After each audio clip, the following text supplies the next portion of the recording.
It is time to celebrate our great woman, Olórí Jackie Daniel. Ènìyàn pátákátà fi rẹ̀ tupa lọ́jọ́ sí. Ó wá dẹni àjítàn náà wò ṣe ẹ̀ ń ráyé bí. Ó wá dẹni àjítàn náà wò ṣe ẹ̀ ń ráyé bí. Ọlọ́run ló ṣe yìí kì í ṣe ènìyàn o. Mímọ́ fún Olódùmarè ọba tó láyé. Àkìkìtàn onígbẹ̀tù ògo Ọbańlá tó jọba lọ. Àròpin tènìyàn láyé ń bí. Ṣé bí Olódùmarè ló ní ṣíṣe? Oyinládé David, Olórí Jackie Daniel ló ń sọjọ́ ìbí. Ó ní ká wá bóhun yọ̀ ká bóhun yin Olódùmarè ọba ọ̀gá ògo ni. Ọbańlá Akéwì sóòtúndé. Yẹ́sẹ̀.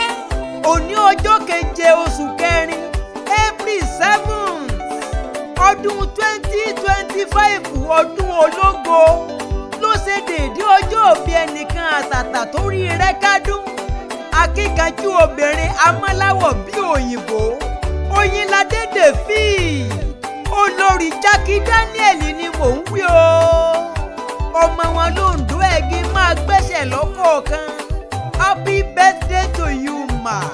Nítorí tiẹ̀, your lovely husband Jackie Daniel ó ní ká lọ gbé olóhùn iyọ̀ wá níléeṣẹ́ Oríkì birthday magazine, a subsidiary of Amúlùdùn Royal TV tó kárí ayé, láti wá celebrate aya òun Ọlásùnkànmí Àkànní tèmi nìkan ṣoṣo.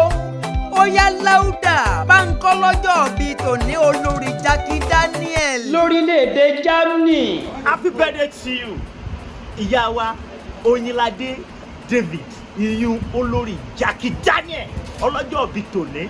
Ẹ̀mí yóò ṣe púpọ̀ ọdún láyé. Ọmọ wọn náà ń dún ẹ̀gí, ọmọ múlà méjì ojúṣe ìjẹ ará ìjàmọ̀ yìí má gbogbo dẹ́mọ mi ọmọládé ogbóyè mú wọn kẹ̀jẹ́ yẹ òlú ẹ̀ ìyún Olórí Jackie Daniel. Ẹ̀mí yóò ṣe púpọ̀ ọdún láyé o. Ọmọ kẹ̀pẹ́kẹ̀pẹ̀kẹ̀ ń dẹ̀ ọmọ oṣù wúlí èso ọbẹ̀ ọbẹ̀ wúlú ṣúdú òbí bọ́. God bless your new age. Ẹ ṣe ọdún yẹn, ẹ ṣe titi ẹ̀mí. Greetings ọkọ yín Jackie Daniel àti Oríkì magazine lónìí a máa kí yín wípé ẹ ṣe púpọ̀ ọdún láyé nínú ọlá àti àlàáfíà. Ìyá wa Oyinládé Daniel, God bless your new age. Ọmọ wọn náà dún ẹ̀gí ẹ kó ajá wa bẹ́ẹ̀ yóò. Ó pọ̀pọ̀pọ̀ àbí òpọ̀ létí bí Òǹdó ẹ̀gìn amúlà méjì ojúṣe yẹ. Ó yádùn mọ́ mi. Afínjú átírẹ̀sì tó lórí pípé wòrò sí wòrò fíìmù yẹ kó alọ́gbọ́n gidi gan ni. Ìwọ náà bá ń kọ́ lọ́jọ́ bíi tòní torọ́ yẹ kóbìnrin ọmọbìnrin kì í. Happy birthday to you ma, Mrs. Oyinládé David, Olórí Jackie Daniel. Ṣé kò pọ̀ létí Olórí Jackie Daniel? Ẹ kú ọdún èyí, ẹ ṣe púpọ̀ ìlágbára Ọlọ́run. Ọmọ wọn ní ìlú Òǹdó amúlà méjì sójúṣe yẹ. Congratulations o, ẹ ṣe púpọ̀ ọdún láyé. Tó máa fi dìwọ̀ ọdún tó ń bọ̀ nínú owó ńlá, nínú ọlá ńlá àti àìkú tí ṣe baálẹ̀ ọ̀rọ̀. Wọn ò ní gbé yín dìgbàdìgbà tọrọ owó fún un. Àìsàn burúkú ò ní mọ̀nà lẹ́yìn. Ẹ ní fojú sunkún ọmọ, ẹ ní fojú sunkún ọkọ. Ẹ ṣe ọ̀pọ̀lọpọ̀ ọdún láyé. Picture ta lò fún yín lọ́dún yìí, à nílò fún RIP yín o. Ẹ dàgbà ẹ dògbò. Tí ẹ bá wá gbọ́ tí èmi dùn mọ́ mi bá ń kí yín, èmi kọ́ mo rárá mi o.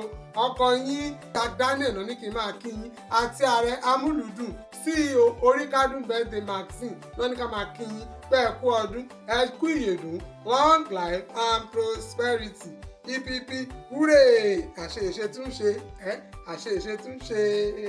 Ó yẹ wọ́n máa ṣàdúrà kan fún Oyinládé David, Olórí Jackie Daniel. Kristi Jésù akirisore ń bẹ lẹ́yìn rẹ̀ ò ní ṣubú o. Bẹ́ẹ̀ ò mẹ́rin ṣe ò gbóhùn erin ni, ẹ ò mọ̀ṣá ẹ ò jiyọ̀ lọ́bẹ̀ ń dán. Ààrẹ agbáṣàga Amúlùdùn àtọpẹpẹ lèmi ń jẹ́ o. Ọbańlá Akéwì tó ń sojú mẹ̀kúnnù lọ́dọ̀ ìjọba. Jagunlabi Gbáǹkópì ló ń bọ̀ lọ́wọ́lọ́wọ́. Akékaka lójú ọlọ́rọ̀ mọ́jàyà lolo. Ẹni jẹ́ ń kọminú ẹ̀ tí ò kọminú bàbá ńlá bàkú bá